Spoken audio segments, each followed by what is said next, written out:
Welcome to Fruitful Possession. My name is Sister Jemima from the House of Jacob. Welcome to the Daughters of Israel. Today's class will cover what's it like to have a consultation with a midwife in your home. So, a consultation is usually free, and when you meet with a midwife in your home or in their office for a consultation, is usually free.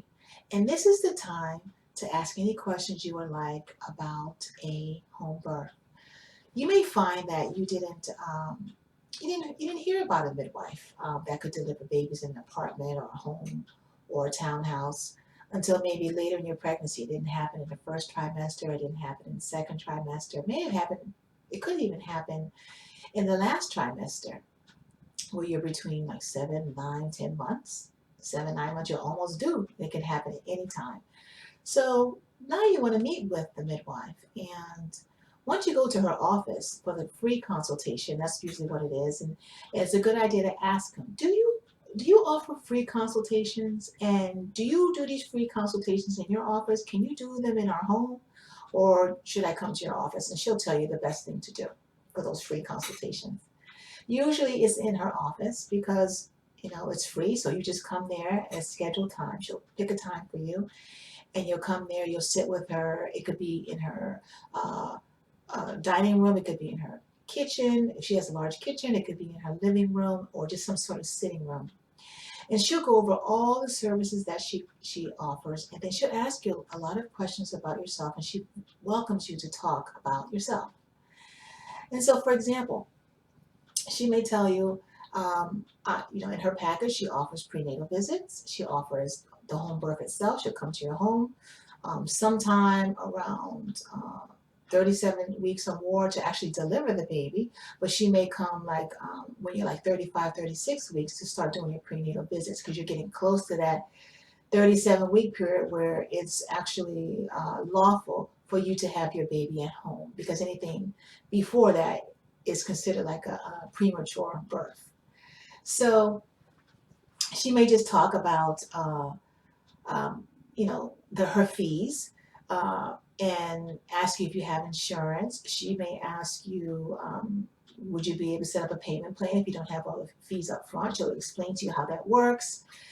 And sometimes, believe it or not, if she really wants to take you on and you may not have it, she may set up a payment plan with you where you'll find out after you had a baby, you may have a little bit left over and you still are paying her after that. So they can work out payment plans with you, just depends on the midwife.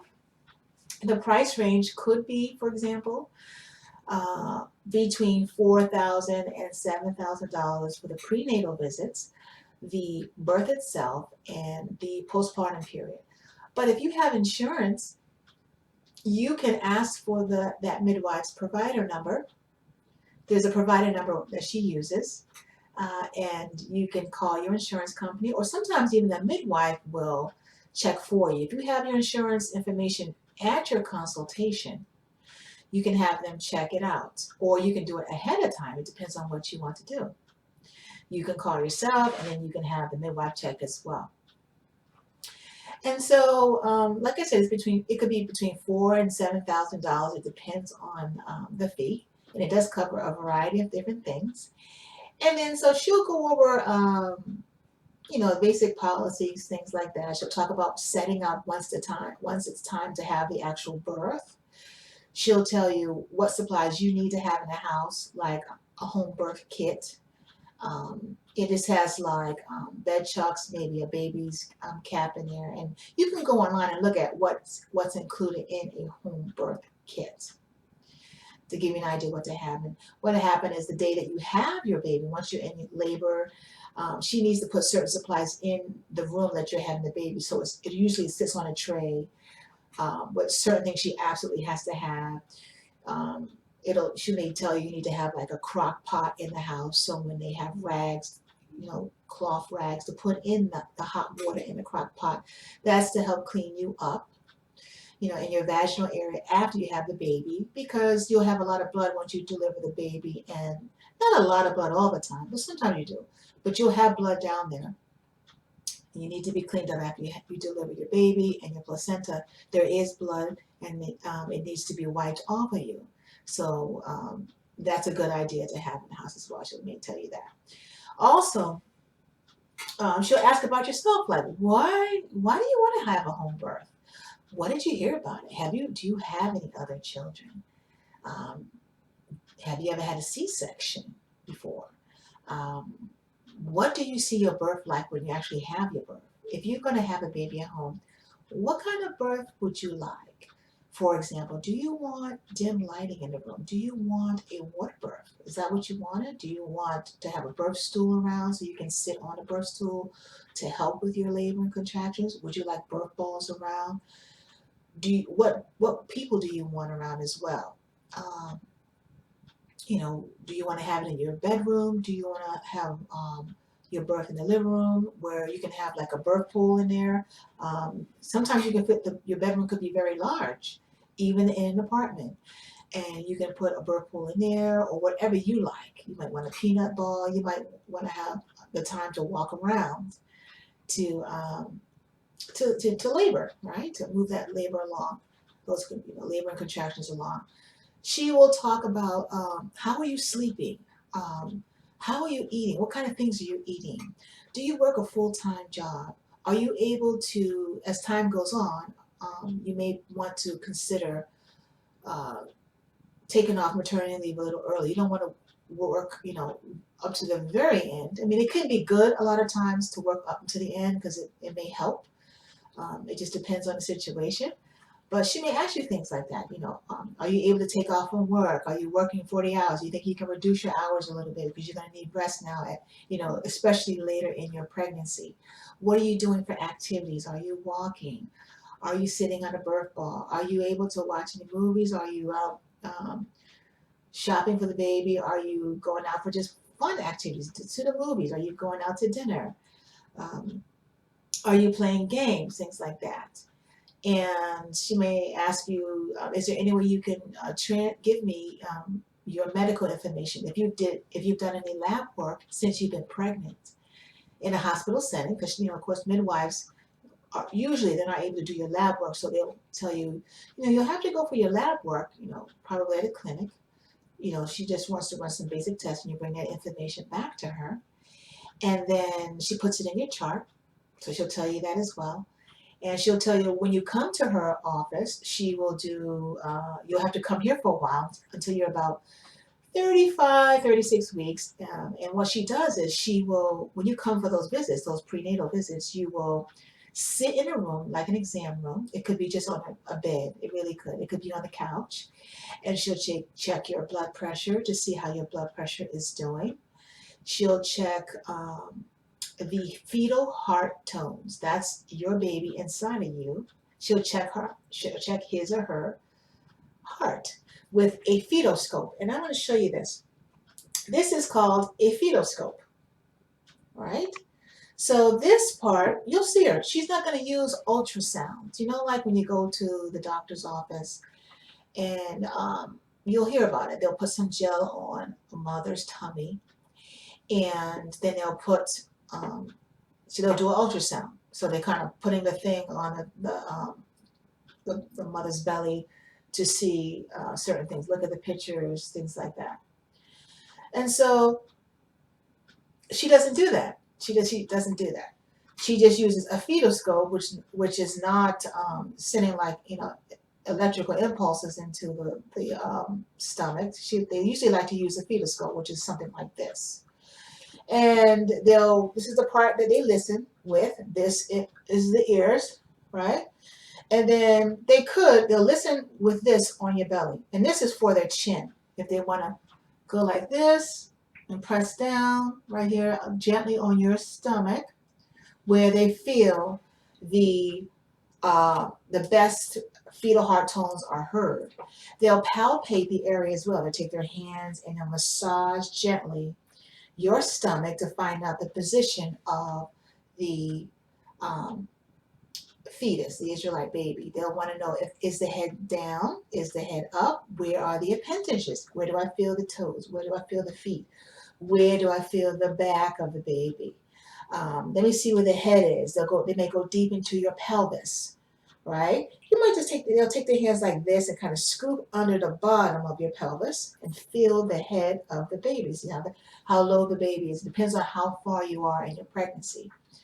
But of course, if you're in your first trimester, you won't be able to feel the head of the baby because the baby is growing. But they can check to see how much growth is in, how much growth the fetus has done. So they'll start with measuring tape to go from, usually it's supposed to go from the top of, near the fundus, and they'll take the tape and measure down to see how far the baby has grown. So they're checking how many weeks you are. For example, if they measure you, right?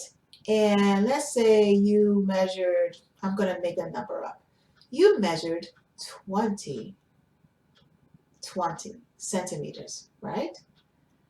So if you measured 20 centimeters, you are 20 weeks pregnant.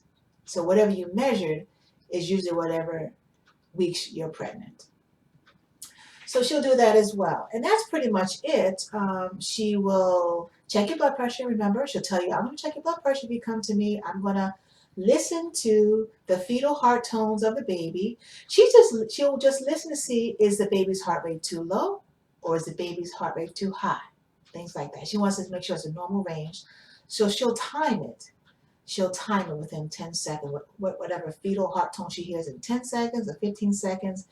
And she multiplies that. Like, for example, if she timed it for 10 seconds, right? And she had a certain number, then she multiplies that by 6, and that's how many beats your baby is pumping, how many heartbeats you have in your baby in a minute, for example. It may be, for example, 144 beats per minute. And that's good because usually a fetus will be very fast heartbeat, in a normal range. But if it's too high or too low, she can determine that by hearing this. And she just documents that in your chart. She'll say, okay, on this date, this Israelite couple came in. I checked the mother's blood pressure. I checked the fetal heart tones of the baby to see how good the heart was. I checked the location of the baby. The baby may be in a position of left occipital posterior position, for example, and she'll write that down. Oh, the baby's on the left side, the head's down, occipital is just the head down. The occipital is just the head, and posterior is the way the baby is sitting, front or back or top or back. Front or back, or up or down, just depends on where it is. So she may also ask you, okay, you're sleeping okay, you're eating okay, you're having activities. How's your bowel movements? She'll ask things like that. Oh, you might say they're great right now, for example. She might give you some suggestions on what to change. She might say eat more protein, for example. She might say eat green leafy vegetables, eat spinach, eat kale, eat broccoli. If you're low on iron, she might say eat certain nuts. She might say eat beets, things like that. Just make sure you eat those green leafy things. Drink plenty of water, things like that. She'll try different things for you. And let's see, she'll talk about payment plans. Like I said, she may talk about installment plans. She'll ask you, were you a full-term baby when you were born? Were you born in a hospital setting? Were you born in a home setting? What's your blood type? What's your husband's blood type? Was your husband born full term? Was he born at home? Was he born in a hospital? Are you the oldest child or the youngest child? Things like that. She might do a medical history, and if you don't know, it's okay to check and let her know at another time. And that's pretty much it. She just wants you to talk about yourself. She'll want to know the blood types, for a certain reason, because we may need to check on certain things in your medical history just in case they need to do something later. And that's pretty much it. If you have any questions with her, you may not even decide to select that midwife, but it's good to ask. And you can make appointments with more than one midwife. You always ask them, do you offer free consultations? Then you can go with them.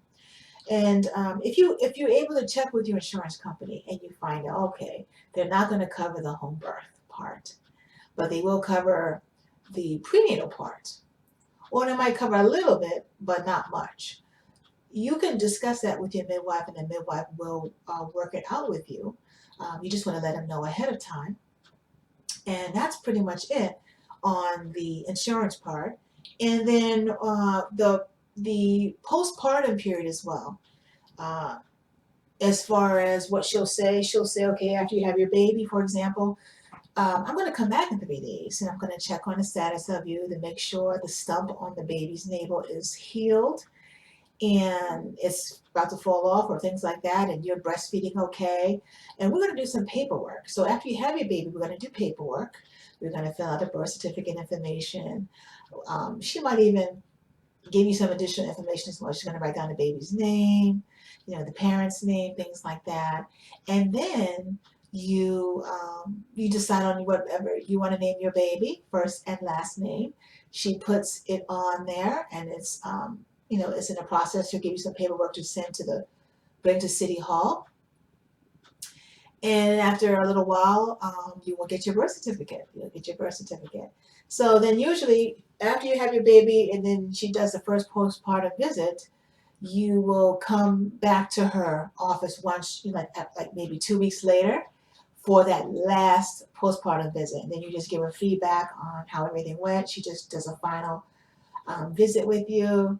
She'll check with you. She'll talk with you. How did everything go? Did you like your planned home birth, or did you like your birth?